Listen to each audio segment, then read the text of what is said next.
On December 29th to 30th, China launched dozens of rockets toward Taiwan and deployed a significant number of naval vessels and military aircraft around the island as part of large-scale exercises dubbed Justice Mission 2025.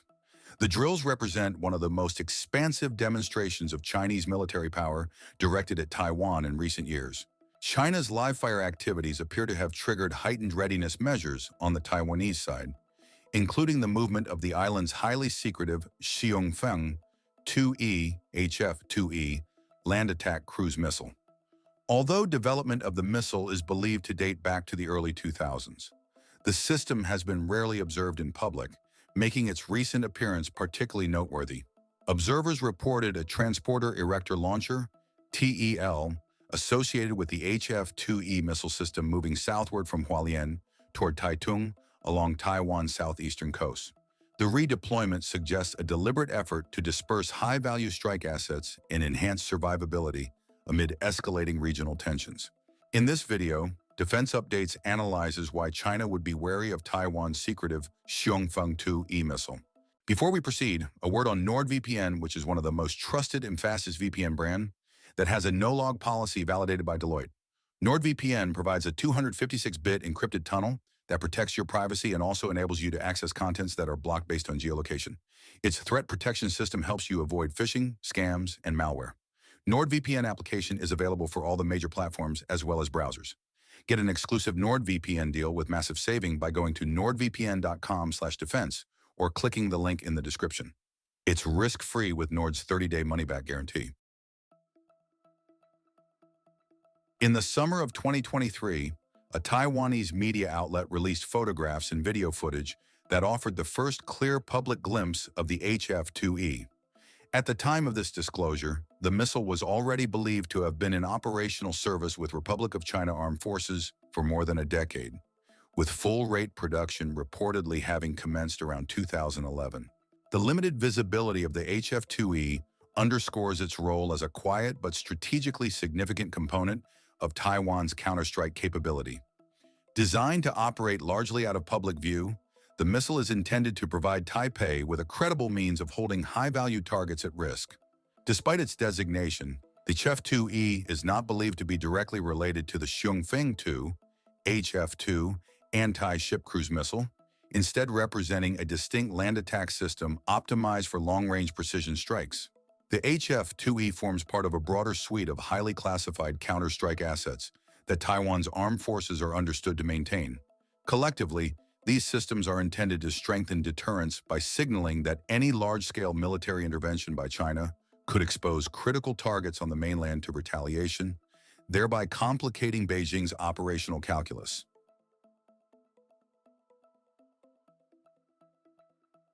The HF-2E is assessed to be a ground-launched land attack cruise missile with a configuration and operational concept broadly comparable to the U.S. Tomahawk. Its design suggests an emphasis on long-range precision strike, low-altitude flight, and survivability against air defenses.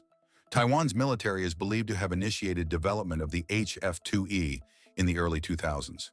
Despite this, the program remained highly classified for years and was not publicly acknowledged until March 2022, when the missile was referenced in a report submitted to lawmakers for legislative review. That report indicated that an extended-range variant of the missile may be capable of striking targets at distances of up to 1,200 kilometers, approximately 745 miles.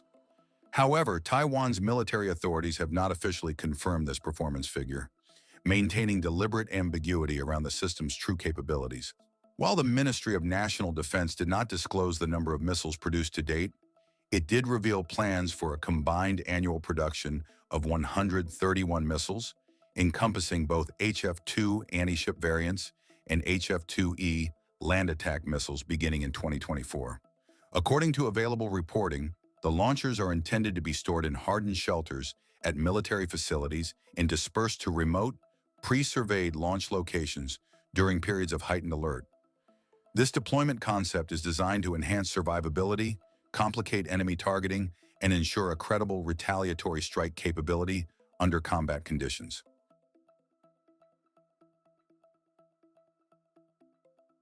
The HF-2E is developed by the National Chongshan Institute of Science and Technology. Open source assessments suggest the missile measures approximately 6.0 meters in length, has a body diameter of around 0.50 meters, and a launch weight of roughly 980 kilograms, 2,160 pounds. The missile is assessed to cruise at high subsonic speeds, typically in the Mach 0.75 to Mach 0.85 range. The missile carries a single warhead weighing approximately 200 kilograms, 440 pounds. It is believed to support both unitary high-explosive and fragmentation warhead options. The unitary warhead is intended for hardened targets such as bunkers and command and control facilities, while the fragmentation variant is optimized for softer area targets including airfields and infrastructure. Deployed from a mobile ground-based launcher, the missile uses a solid-fueled booster for initial launch, followed by a liquid-fueled turbojet engine for sustained cruise. Guidance is provided through a combination of inertial navigation and GPS, with accuracy enhanced by terrain-matching navigation. Some assessments suggest a pre-terminal accuracy of approximately 15 meters circular error probable. Additionally, there are reports that the missile may incorporate an imaging infrared seeker, further improving terminal guidance and target discrimination. These guidance and accuracy features place the missile broadly in line with modern land attack cruise missiles, such as the U.S. AGM-158JASSM, the Franco-British Storm Shadow, and more recent variants of the Tomahawk.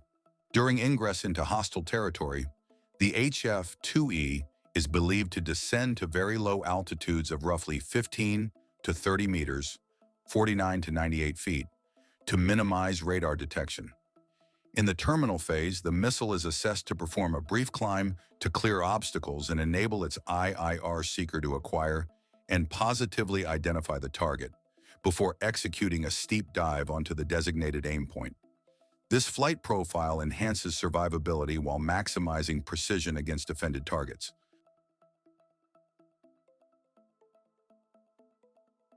Xi Jinping in 2022, speaking on the opening day of the Communist Party of China's once every 5 years National Congress, reiterated Beijing's hardline stance on Taiwan. Addressing delegates at the week-long gathering of the ruling Communist Party of China, CPC, Xi stated that China would not renounce the use of force and would take all necessary measures to counter what it describes as separatist activities related to Taiwan. In the last few years, China has increased pressure on Taiwan. Central to this approach is the use of persistent military signaling rather than a single decisive action. These include regular incursions into Taiwan's Air Defense Identification Zone, ADZ, by fighter jets, bombers, and surveillance aircraft, as well as large naval deployments that simulate blockade and joint fire operations. Live fire drills, missile launches, and amphibious assault exercises increasingly mirror scenarios associated with a Taiwan contingency. The Hsiung Feng IIE offers important insight into Taiwan's broader strategy for addressing potential military threats from China. If produced and fielded in sufficient numbers, the missile could provide Taipei with a credible counterstrike option, capable of targeting critical Chinese military infrastructure at decisive moments, such as when the People's Liberation Army appears to be preparing for, or has just initiated, a cross-strait assault. Geography plays a central role in this calculus. China and Taiwan are separated by the Taiwan Strait, meaning any large-scale invasion would require a complex and highly vulnerable amphibious and airlift operation. Disrupting staging areas, ports, air bases, command nodes, and logistics hubs on the mainland could significantly complicate such an effort, raising the cost and risk for Beijing at critical phases of an operation. In this context, the recent redeployment of HF-2E-related assets appears consistent with prudent defensive planning, particularly given the PLA's large-scale live-fire exercises around the island. Ahead of any potential contingency, Taiwan would be expected to disperse and continuously reposition its most valuable mobile strike systems. Doing so complicates Chinese targeting, reduces vulnerability to preemptive strikes, and introduces uncertainty into PLA operational planning by creating less predictable and more survivable strike options.